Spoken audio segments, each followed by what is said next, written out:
یہ وارث رسول ہے، وفا بہت بلند ہے، سنو کہ عالموں کا مرتبہ بہت بلند ہے، یہ وارث رسول ہے، وفا بہت بلند ہے۔ کہاں انصار آپس میں ایک دوسرے سے لڑنے والے اوس اور خزرج، اور کہاں مہاجر آتے ہیں اور وہ مہاجر اور انصار کے درمیان ایسا رشتہ قائم کیا جاتا ہے کہ دنیا انسان کی تاریخ میں کبھی ایسا دیکھنے میں نہیں آیا کہ انسانوں کے درمیان رشتے نہ ہونے کے باوجود ایسی زبردست قربانی دی ہو، اس کی مثال سوائے انصار اور مہاجرین کی مواخات کے آپ کو دنیا کی تاریخ میں کہیں نہیں مل سکتی ہے۔ اللہ کے رسول صلی اللہ علیہ وسلم صرف یہ کہہ دے کہ یہ انصاری ہے، یہ مہاجر ہے، تم دونوں آپس میں بھائی ہو، تو وہ کیا کہتا ہے کہ ٹھیک ہے، میرا کھیت ہے، آدھا تیرا اور آدھا میرا، میرا گھر ہے، آدھا تیرا اور آدھا میرا۔ آج تو ایک باپ کی اولاد ہے اور اب باپ مر جائے تو اس گھر کے اوپر ایک دوسرے کی جان لینے کے لیے تیار ہو جاتے ہیں۔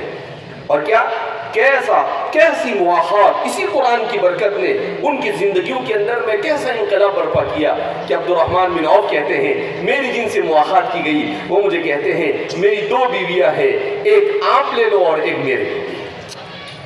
میری دولت میں آدھا آپ کا۔ عبد الرحمن بن عوف نے کہا کلا، کہ ہرگز نہیں، نہ تمہاری دولت چاہیے مجھے، نہ تمہاری بیوی چاہیے مجھے، دلنی علی السوق، مجھے بازار بتاؤ، بازار کدھر ہے؟ فرماتے ہیں ان کو بازار کا راستہ بتایا عبد الرحمن بن عوف کو۔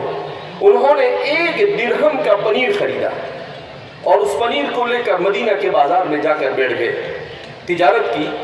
رسول اللہ صلی اللہ علیہ وسلم کی زندگی میں صرف 1 درہم پنیر سے اسلام کے بتائے ہوئے طریقے کے مطابق جب تجارت کی تو اتنا مال اللہ نے انہیں عطا فرمایا کہ حضور کی وفات سے پہلے حضرات صحابہ میں سب سے مالدار صحابی بن گئے۔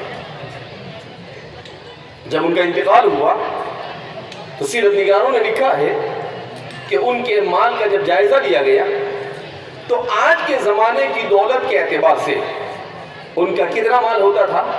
تو فرماتے ہیں 1200 ملین ڈالر ان کا مال ہوتا تھا۔ 1200 ملین ڈالر ان کا مال ہوتا تھا۔ یعنی ان کی بیویاں تھی، 4 بیویاں تھی، ان کے جب تقسیم کیا گیا تو ایک کے حصے میں کتنا آیا ان سب کو نکالا گیا تو اللہ رب العزت نے انہیں دولت بھی عطا۔ یہی وہ کتاب ہے جس کتاب کی برکت سے حضرات صحابہ کی دنیا بھی بن گئی اور آخرت بھی بن گئی۔ یہی وہ کتاب ہے جس کتاب کی برکت سے اس پوری جماعت کو اللہ نے کیا کہا؟ رضی اللہ عنہم ورضوا عنہ، اللہ ان سے راضی ہو گئے اور وہ اللہ سے راضی ہو گئے۔ حضور نے کہہ دی اصحابک النجوم فبأیہم اقتدیتم اہتدیتم، کہ میرے صحابہ ستاروں کے مانند ہیں، ان میں سے جس کو دیکھ کر جس کا بھی راستہ تم پکڑ لوگے وہ سیدھا تمہیں جنت کے اندر میں جا کر پہنچا دے گا۔